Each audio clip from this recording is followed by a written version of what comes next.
उसे हम कहते हैं किबर। किबर का मतलब है, ये अरबी का लफ्ज़ है। अकबर का मतलब होता है सबसे बड़ा, कबीर का मतलब होता है बड़ा। किबर का मतलब ये कि अपने आप को बड़ा समझना और दूसरों को छोटा समझना। ये एक मर्ज़ है जो हम में बहुत कॉमन है। इस मर्ज़ के जो सोशल नतीजे निकलते हैं वो तो खैर हैं ही। अगर आप बॉस हैं तो आप एक मिजरेबल बॉस होंगे। अगर आप एक ख़ानदान के हेड हैं तो आपके ख़ानदान के अंदर ग्रोथ नहीं हो सकेगी। मगर इससे कतई नज़र आप खुद इतने प्रोटेक्टिव होंगे, इतने ज़्यादा इनसिक्योरिटी में होंगे, इतनी ज़्यादा तकलीफ़ में होंगे और आपकी सारी एनर्जी अपने उस इमेज को सेव करने में लग जाएगी जो कि किबर की वजह से आपके अंदर पैदा हुआ है। क्योंकि आपने हर जगह पर यह साबित करना है कि मैं बेहतर हूं। आपने देखा होगा कि आपके डिपार्टमेंट्स में और मुख्तलिफ सोशल गैदरिंग में अगर कोई शख्स एक बात कहे तो बहुत सारे लोग कहते हैं नहीं नहीं, ये बात तो असल में मैंने कही थी। आपने देखा होगा कहीं कोई तस्वीर खींची जा रही हो तो लोग ये कोशिश करेंगे कि वो सेंटर में आए। अगर किसी जगह पे जिक्र किया जा रहा है तो लोग इस बात पे नाराज हो जाते हैं, तकरीर में मेरा क्यों नहीं जिक्र किया, मेरी कुर्सी क्यों नहीं आगे रखी थी, मुझे क्यों नहीं कहा गया। तो ये सारी के सारे इंडिकेटर्स हैं उस शख्स के जिसके अंदर किबर है। और ये जो किबर होना है ये बुनियादी तौर पर बहुत ही तकलीफ दे कैफियत है।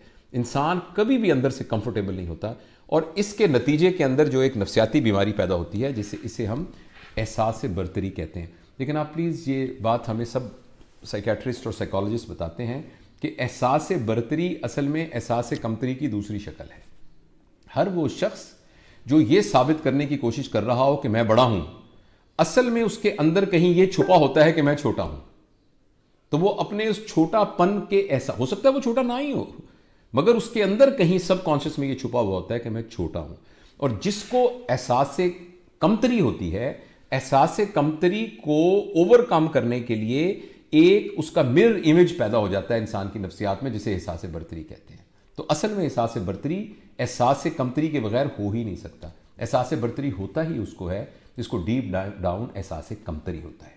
तो लिहाजा जितने लोग आपको अपने ओहदे को और अपनी हैसियत को और अपने इख्तियार को और अपनी बात को, जो मैंने कहा, अपनी बात को प्रोटेक्ट करने वाले नज़र आ रहे होते हैं शिद्दत के साथ, और उसके लिए लड़ाइयाँ कर रहे होते हैं, उसके लिए इलेक्शन कर रहे होते हैं और उसके लिए पता नहीं क्या क्या कर रहे होते हैं, उसके लिए इश्तिहारात दे रहे होते हैं और शोर मचा रहे होते हैं, वो सारे अंदर से बेचारे डीप डाउन शदीद एहसास कमतरी में मुब्तला होते हैं। तो ये जो किबर है ये बहुत ही खौफनाक बीमारी है। इसके बाद जो अगली बीमारी है उसका नाम है उजुब। ये भी अरबी का लफ्ज़ है। ये बड़ा इंटरेस्टिंग है।